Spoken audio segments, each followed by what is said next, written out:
house together. I look forward to this hour. We love it. All right, let's get going. Congress could be on a partisan collision course with Democrats preparing to take over the House majority and Republicans holding the Senate, all as President Trump looks to keep acting on his agenda. House Democrats seem poised to unleash an avalanche of investigations of the president, but two incoming Dems say that should not be the main focus.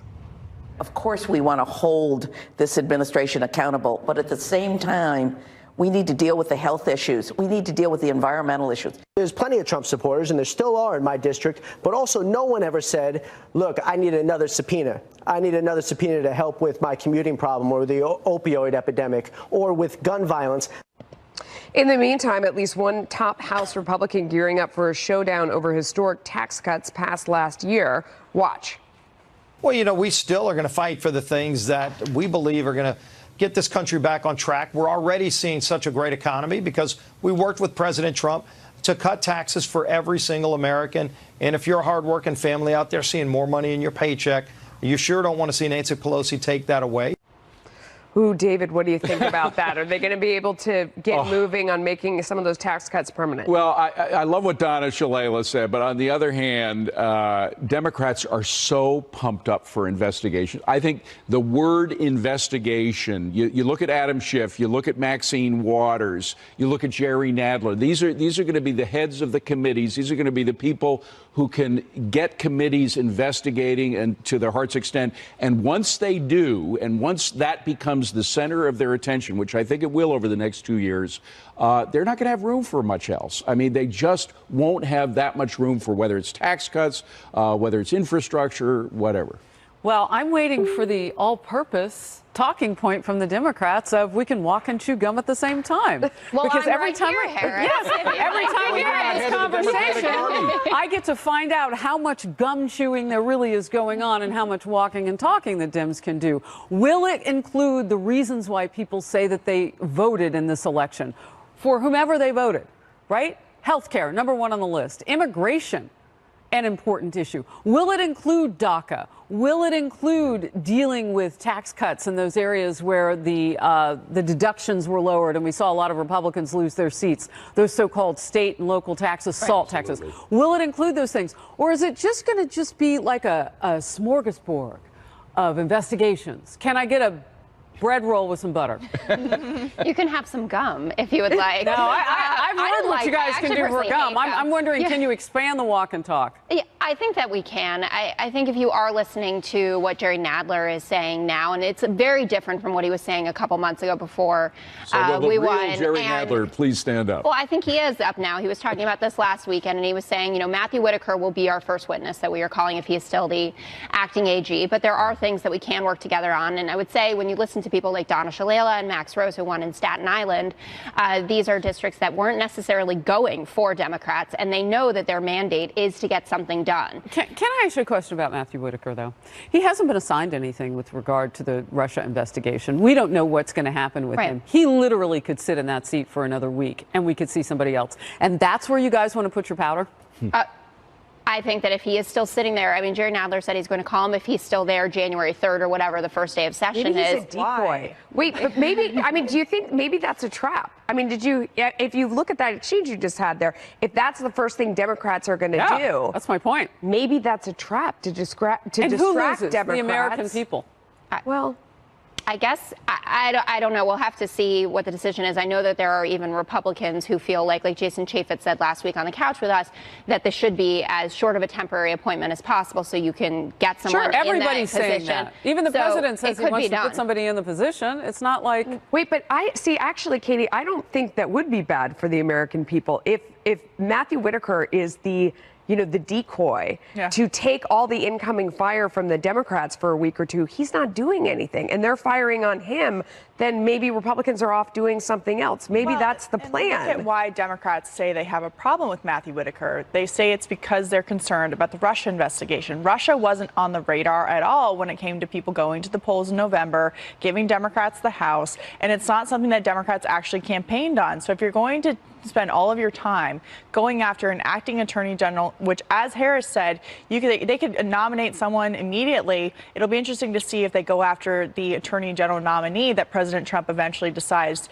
to put in there. But I'm interested to see how the speakership plays out with Nancy Pelosi, whether she is able to gain enough votes to keep that power. And if she does she still have it? Is she going to be able to keep the coalition together and manage this push-pull of we want investigations and we want legislation and progress on issues that people elected us to go to Washington and change? One really quick point, which is one thing we've learned about this president. He loves attention, obviously, but he also loves it when other people get attention doing things that give him the time to do things through executive orders, immigration, etc. So it's the decoy that is his I could see that more than a congressional decoy, because haven't they already had that? That's why they have the approval rating. But we're going to have these investigations are going to provide a lot of decoys. We'll see if it changes. New concerns about our military's ability to respond to threats overseas.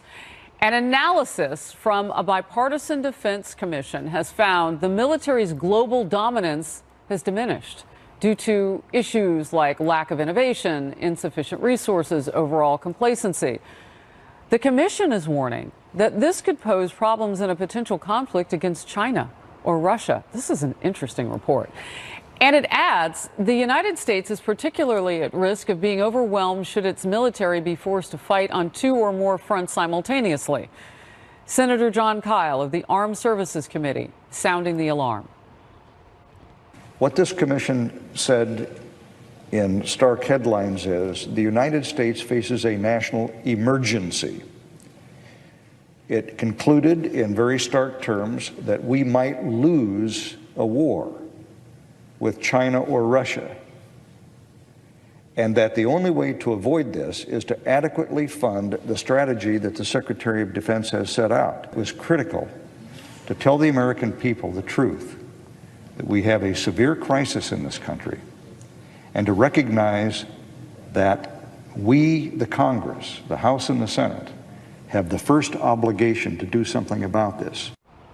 I can think cyber warfare, a whole host of venues where innovation is where we are hurting. I should mention the report did agree with the goal of President Trump's 2018 defense strategy in ordering a massive overhaul of the military.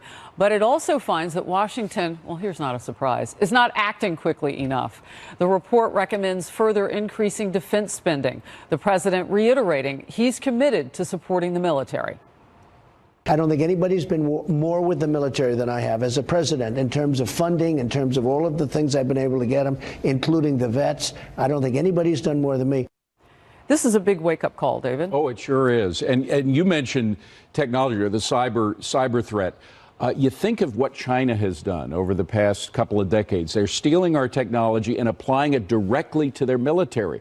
We don't do that necessarily because most of our technology is involved in the private sector. Most of their technology is taken by the military and used and applied to their weaponry. So they have, in some cases, I am told by Pentagon people that their technology in warfare is far advanced in some cases than ours. So that alone is a great security threat, but there are a lot of others, including the smaller kind of warfare, the asymmetrical warfare of terrorism. I've been doing a number of military events this fall and meeting with leadership. And Jessica, one of the things that I hear over and over and over again has to do with retaining talent in the areas of innovation and technology and how the military is struggling with doing that. It's not always about money, but it's about the structure that the military is. Can we slot in those young millennials and then retain them? Yeah, and can you move up in the pecking order, and what kind of level also of autonomy that you have? The millennial generation, our generation, is very interested in being their own boss, as it were, and there's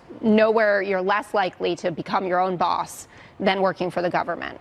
So they do have a very difficult time recruiting, and then there's salary as well. If you could go to Silicon Valley, and I mean, if we think back to the San Bernardino shooter and the whole exchange with Apple, where the government was begging Apple to send people that would come and help them open this phone so that we could know what the shooter had been doing in the days before. You see there has to be better partnerships for national security, but that the top talent isn't in Washington, D.C.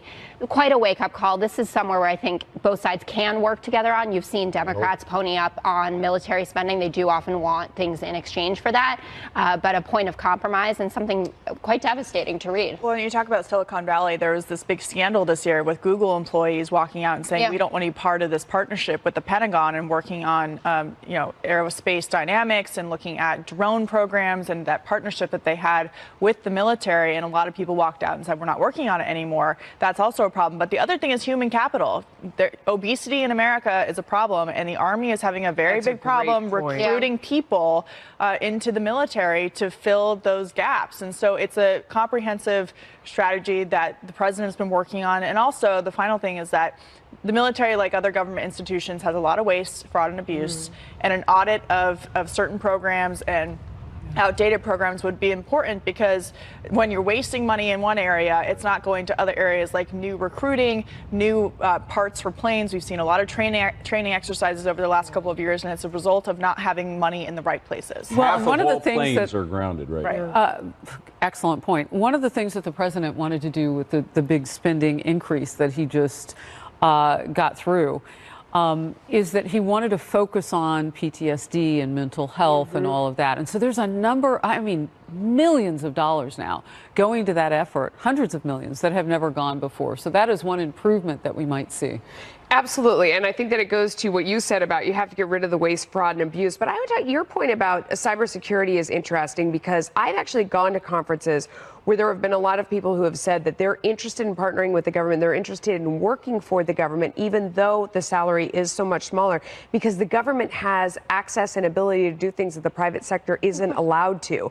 And that it's very exciting, and it's a way for people to serve who aren't the kind of people that would go out to war, but to feel like they're doing something to better the country by protecting it. It's a way for, my kids are a little bit nerdy, and they love the idea of being able to serve in that way, where you can really contribute true intellectual property and talent that you can't find elsewhere. And that's an exciting opportunity when you have so many kids going into STEM now, that they could do this and then leave in years to come and go into the private sector with that kind of knowledge and the pride of having helped your country. Well, the public-private partnerships have been some of the most successful in our history. Look at NASA. That only works because of that. You mentioned obesity problem. I have never met an overweight Marine. Exactly. I just got to say that one thing. I've never met an overweight Marine. Well, and recruitment is very specific. I know you have military in your family. I got a Marine son. Yeah, you do. Who is not heavy. He's not heavy. We are thankful to all of those who are serving active duty and past veterans today. Yes, we're thankful for them. Move on. With the midterm elections now behind us, the 2020 White House race is shifting into higher gear. And in our front view, Democrats are seeing a crowded field already of potential candidates to challenge President Trump. And that race already may be going down some surprising paths. We'll talk about it. And our nation's retailers set to face one of their biggest annual tests as Black Friday is set to officially kick off just 24 hours or so from now. Some of those things are starting like after dinner. Today. This comes as the economy has been booming, whether the good numbers are here to stay or if Americans will just shop, drop, and move on. The official start to the holiday shopping season kicks off just hours from now as Black Friday mania descends on our nation's retailers. And they should be optimistic based on the recent economic numbers. Consumer confidence soaring to an 18-year high. The unemployment rate remaining at 3.7%, a near 50-year low, with a far better than expected 250,000 jobs added last month. And the latest GDP reading shows a solid 3.5% annual growth rate, slightly down from the 4.2% last year, but still the best back-to-school quarters in years. In the meantime, a new Gallup poll this week found approval of President Trump's handling of the economy hit a new high at 63%. Gallup says the average approval rating on the economy for all presidents from Ronald Reagan through Barack Obama was 45%. 5%. David, a lot of positive news, but we all know the stock market has been struggling lately. Stock market has been struggling, but the fact is that people are enthusiastic. That poll, by the way, when President Obama was at the same point in his presidency, he was rating in the 30s in terms of his approval on economic policy. And this president is at 53%. Yeah. So it's and you know the phrase of the week by skeptics out there who are saying that the economy is about to go into recession. Everything is that. All the tax cuts did was give us a sugar high. You're going to hear that sugar high expression over and over and over again. But what is a sugar high is artificial. The tax cuts were real. The savings by corporations were real. What they use, of course, some of them bought back their stock with those savings, but they've hired millions and millions of people. That's why we have more jobs than job seekers in this economy. And it costs money. Every individual that is hired by a company, it's estimated it costs $10,000 to train that individual, to hire them, find them, hire them, and then train them. $10,000. It's a huge investment, and that's where companies, corporations are putting the savings that they have. This is not a sugar high. This is something sustainable. So then let me push back a little bit, because the response in the market is, so the stock market is forward looking, and they're looking down the line and saying, you know, we're outstripping this good news. It's all priced in, it's there, and that from here, it's not going to continue as strong. And that's what the stock market is telling us. Tariffs. They're afraid of tariffs. The stock market is afraid that the tariffs that were instituted by the Trump administration are going to increase in some way against China, cause some kind of massive trade war that will lead to economic decline. Can I ask a quick follow-up, too? Because you talk about those tax cuts. Why is it that a majority of Americans don't like them? Well, it's funny because the majority of Americans, as we've seen, like the economic direction of the country's going in. But the president, I think this was a fault of the GOP in the midterms. They should have focused more putting together the tax cuts with the economic success that people do believe in and do appreciate. 53% so you think of them it was a PR situation? I don't. I think the president was so insistent on riling up his base with immigration that he didn't focus as much as he should have on connecting tax cuts with the economy. In place? Because that's what critics are saying. We spent so much money to get those tax cuts in place. No, not at all. In fact, the tax cuts, another thing that's misreported is that we have lost money on the tax cuts. Revenues are at an all-time high. We have gained more money as tax rates have gone down. But it's just that. Did you hear what Katie just said? What did she say? It's spending. Revenue is at an all-time high, but so is government spending. That's and the Republicans problem. and Democrats, but everybody is responsible, including the Trump administration, for not looking at spending seriously. The national debt keeps ticking up. We don't hear about it a whole lot. I remember a time when Tea Party Republicans were running against Republicans in primaries saying we have to get the spending and debt under control, and we still do. That's probably part of the problem here. Spending is a huge issue that we have to get under control. Spend to get those tax cuts into place. And also, to your point, Harris, and to use your own words, people don't go to vote to say thank you. So they're not voting on the economy. It was the number 3 issue behind healthcare and immigration this year. But we'll see if they spend today and tomorrow and this weekend. I'm sure they will. Let's see. Oh, yeah, I start. Are you kidding me? I do all my shopping early and late, actually, unfortunately. All the time. Growing questions over whether or not House Minority Leader Nancy Pelosi will be able to take back the gavel when the new Congress convenes in January, whether she has the votes or if enough members will demand a change. Plus, a new study revealing a surprising gap between how progressives next week, and the entire floor vote for Speaker is scheduled for January 3rd. But Pelosi could be facing a big hurdle as 16 Democrats, incumbents and incoming freshmen, have signed a letter thanking Pelosi for her leadership, but saying it's time for a change, and that they will vote for her in caucus. Will not vote for her in caucus or on the floor. This as Ohio Democrat Marcia Fudge says she will announce immediately after Thanksgiving if she will challenge Pelosi. And the chair of the Congressional Black Caucus is backing her. I'm not anti-Pelosi. Not at all. I consider the speaker to be a very talented speaker, a remarkable speaker. I consider her to be a friend. But I'm closer to Marcia. So if Marcia ran out, that's where I would be. But Pelosi has been campaigning hard for support and has the backing of current leadership and some incoming freshmen. I intend to support her. I think that it's important that we have steady leadership right now. Right now, she's the only person who's running, so it would appear as though that's where my vote would go. And right now, I believe that she's an effective person in that job. Meantime, some Democrats who made campaign promises to oppose Pelosi's leadership appear to be waffling.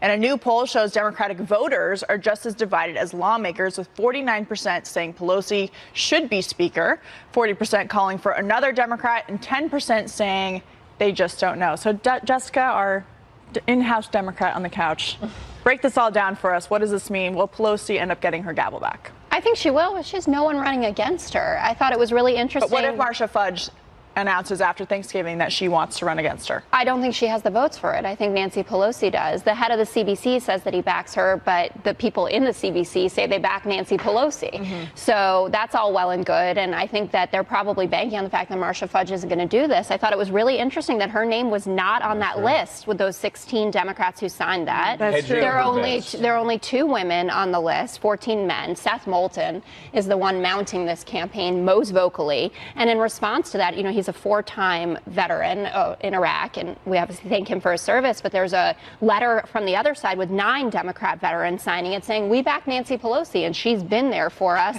for years. I'm fascinated that there's a swing vote among Democrats. Did you see that? 10%. To me, that seems like a large number of people who don't know who they want to vote for between Nancy Pelosi and whoever else might run. That's a swing vote among Democrats? How is that even possible? Well, and Melissa, what I find interesting about those numbers is that because they're so split among Democratic voters, this isn't just something that's happening inside Washington among politicians. This is actually a grassroots effort for new leadership against Nancy Pelosi. Well, I loved when President Trump went in front of the cameras and said that, he could do a beautiful thing for her or whatever by getting her some votes, and that he thinks that she really deserves it. And I wonder if that helps or hurts her case. It seems like it would probably hurt it because everybody who, on the left absolutely hates the president. But I wonder, obviously he's doing it because he wants Nancy Pelosi in place because she makes a great villain. But then on the other hand, I think he thinks he can do some deals with her and some things might get done, and that he feels,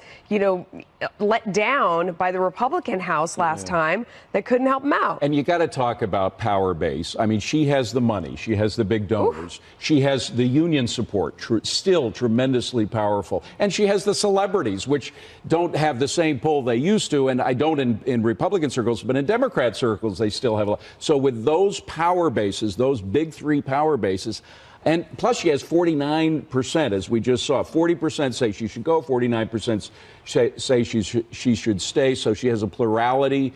I think she's in. Can I also add to that? It's another power base that's extremely important, which is the women's organizations. She has Emily's List behind her. She has NARAL behind her, Planned Parenthood. These are organizations that mobilized hundreds, thousands of female candidates across the country and who pour money into Democrat campaigns, who are all saying Nancy Pelosi has stood with us and for women being able to be in charge of their own body. But Ocasio-Cortez is out there saying she's going to rally the whole group together. But she's not saying that she's against Nancy Pelosi. She did that sit-in to make the point, we can do deals with this woman. I want to advance a progressive agenda through Nancy Pelosi. She wants to primary half your party who's been there. I mean, that's her stated goal, to get out there and primary the future people. maybe So brings. is the only way to move forward for Democrats with a speaker is to wait for Nancy Pelosi to retire, whether they're in the minority or the majority? That's a great question. I mean, just in terms of Democrat leadership?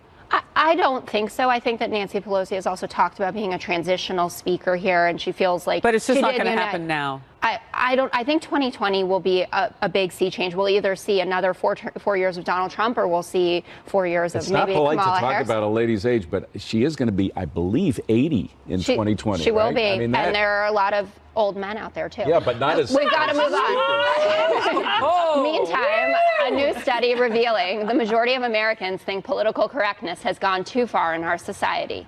Among the general population, a whopping 80% say they believe that, quote, political correctness is a problem in our country.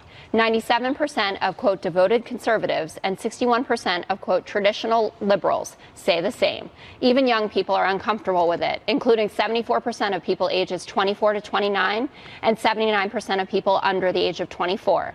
But by contrast, only 30% of self-identified progressive activists say that they see political correctness as a problem. So we talk about this a lot on the couch. Yeah. I do think it is an important issue come elections, and it is part of the Trump appeal here. Do you think this is something that we're going to be talking about for. I know you think it's gone way too far, but I do. By the way, it's interesting that the greatest percentage of people against political correctness are the youngest, those under 20, the pre-millennials. I love that. The people the Gen under Zers. 24.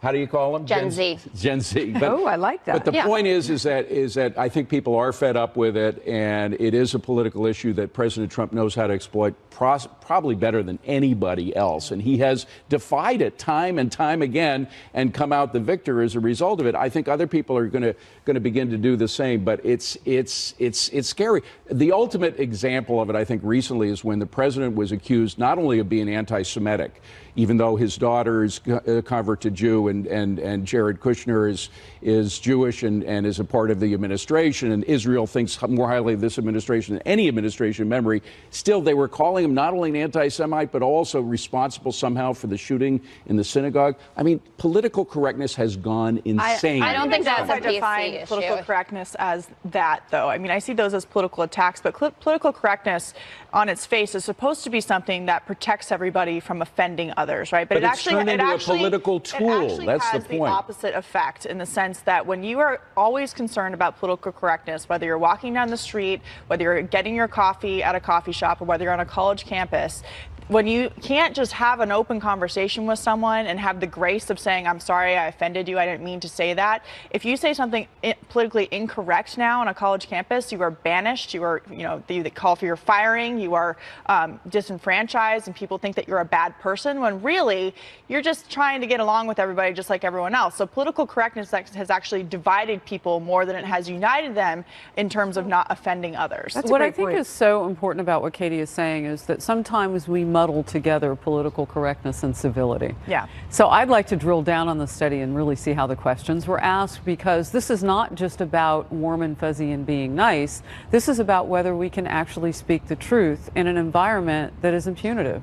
Well, and those are two different things, because there's a way to speak the truth and maybe be less politically correct in terms of, okay, did I make everybody happy, but did I also tell the truth, versus being civil and doing it. You can speak the truth and not cuss and not be offensive in terms of vulgarity. Well, and not having, is the key. And what is the intention behind the statement, right? So political correctness has gotten to the point where if you say something incorrectly, if I don't use the right term about your gender, I am seen as a bigoted person who doesn't deserve to have any more thoughts or opinions about anything else. And that's when it's turned into a political tool, the same way McCarthyism was turned into a political tool. About what is the person's intention, and I'll not give you an example of what you're saying. A bad intention. So if you call me, a woman who's slightly over 25 times a couple, a girl, for instance, I can choose to be offended by that, or I can look at it as a gender category and move on and know that I'm a woman who handles her business. Right. So some of it is also on the receiving end too. I mean, is that too general to say? I absolutely agree. How we react to things.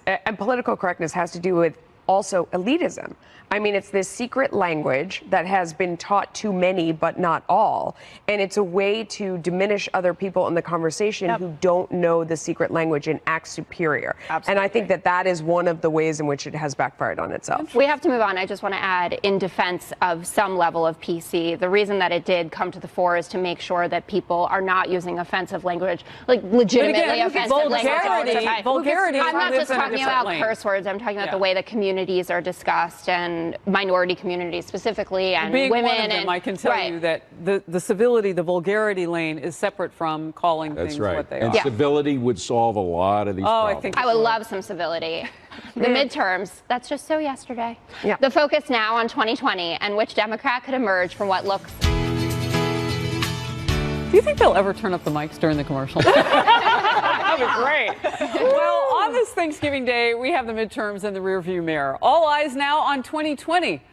And which Democrat would be best suited to take on President Trump, we ask. Among those who could make up a crowded field of candidates are Senators Elizabeth Warren, Kamala Harris, Kirsten Gillibrand, Sherrod Brown, Cory Booker, Bernie Sanders, as well as former Vice President Joe Biden, California Congressman Eric Swalwell, a native of Iowa, by the way. That's always an interesting drop by. With the exception of Warren, all of the above have made a number of trips to early primary states. Meanwhile, on the left are longing for Beto O'Rourke. or Beto O'Rourke, I should say, to run. Even though he lost his Texas Senate seat against Ted Cruz, he's proven to be a real crowd pleaser and a big money raiser. And could we see Hillary Clinton run again? Jessica Tarlov just fell asleep. Despite her denials, her longtime aides and allies keep hinting a third run is not out of the question. Clinton kept an active presence during the midterms through her PAC and her frequent criticism of the president. Meanwhile, again, a recent poll showing Joe Biden with a huge lead. Of course, it's early, and this could change as more Democrats make their intentions known. Jessica? Well, I think it really all comes down to what Joe Biden is going to do. He'll spend the next few months deciding if he wants to take a crack at this again or not, and then it's going to clear the field a lot more. You saw he has a 20-point lead on everybody else. I think a lot of that is, though, that people don't know the other candidates as well, even the ones who are big names. Oh, I think like they know Elizabeth Warren. Oh, they do, President but they Trump don't. has pretty much made her famous.